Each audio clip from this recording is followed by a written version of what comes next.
رہتا ہے فلموں کی اداکاریوں کا، اگر آپ بھاگ بھگا کر پسند کی شادی کرو گے، 20 سال کے بعد جب تمہارے بچے بڑے ہو جائیں گے، جوان ہو جائیں گے، اس وقت تو لوگ کہیں گے جس کی ماں بھاگ کر گئی تھی اس کی بیٹی میں کون سی شرافت ہو سکتی ہے، جس کے باپ نے بھگا کر کے نکاح کیا تھا اس کے بیٹے میں کون سی شرافت ہو سکتی ہے۔ اور ہم نے اس چھوٹی سی عمر میں دیکھا کہ بعد میں بھاگ بھگا کر شادی کرنے والے صرف 20 سال کے بعد خون کے آنسو روتے ہیں، کوئی آنسو پوچھنے والا نہیں ہوتا، کیونکہ ان کے بچوں کو شریف گھرانے کے رشتے نہیں آتے۔ بچے بھی اپنے ماں باپ سے نفرت کرتے ہیں لیکن وہ کہہ نہیں پاتے، کہیں کہیں درد بھرا اظہار کرتے ہیں۔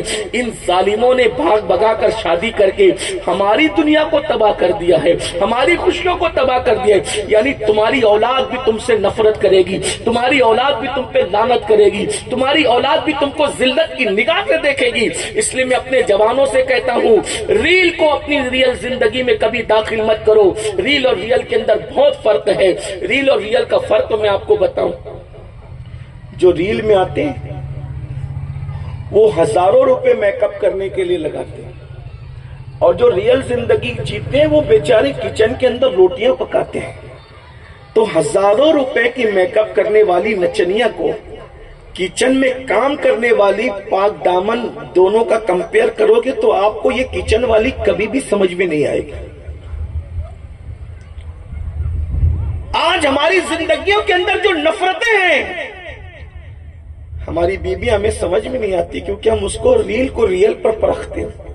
خدا کی عزت کی قسم اٹھا کر کے کہوں، یہ جو کچن میں ہماری بیویاں مائیں بہنیں کام کرتی ہیں نا، ان کا کمپیئر ان میک اپ والیوں سے کرنے کی بجائے وہ جب نیند سے اٹھے تو اس کو کھڑا کرو بغیر میک اپ کے، اور یہ نیند سے اٹھے تو اس کو کھڑا کرو۔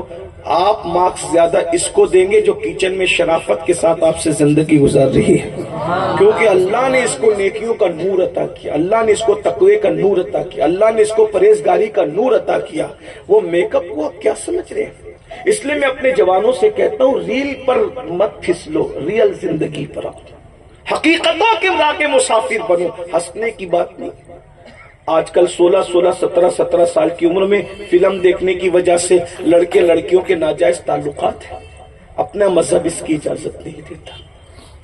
اور میں آپ سرپرستوں سے کہتا ہوں تعلقات ہونے کے بعد ماں باپ خون کے آنسو روتے، بیٹی کے ہاتھ جوڑتے کہ مت جا اس کے ساتھ شادی مت کر، تو جب تعلقات بن رہتے تھے تب کب آپ سو رہے تھے؟ کہاں سو رہے تھے آپ؟ جب اسلام کی باتوں کو پیٹ کے پیچھے ڈالو گے خون کے آنسو رو گے۔ اگر بیٹوں کی آنکھوں پہ کنٹرول سکھا دیا جائے اور بیٹیوں کو پردے کا پابند کر دیا جائے تو یہ حالات ختم ہو جائیں۔ آج ہماری بیٹیاں ولیموں میں بے پردہ جاتی ہے، باپ کے کانوں پہ جو تک نہیں رہتی، بال کھلے ہوئے دوپٹے کو مفلر بنا کر کے سج دھج کے چلی۔ آپ مجھے بتائیں جو مذہب عورت کو مسجد جانے کی اجازت نہیں دیتا نماز پڑھنے کے لیے، اس مذہب کی ماننے والی عورتیں ولیموں میں بے پردہ جاتی کیسے؟ اور روکتا کون ہے؟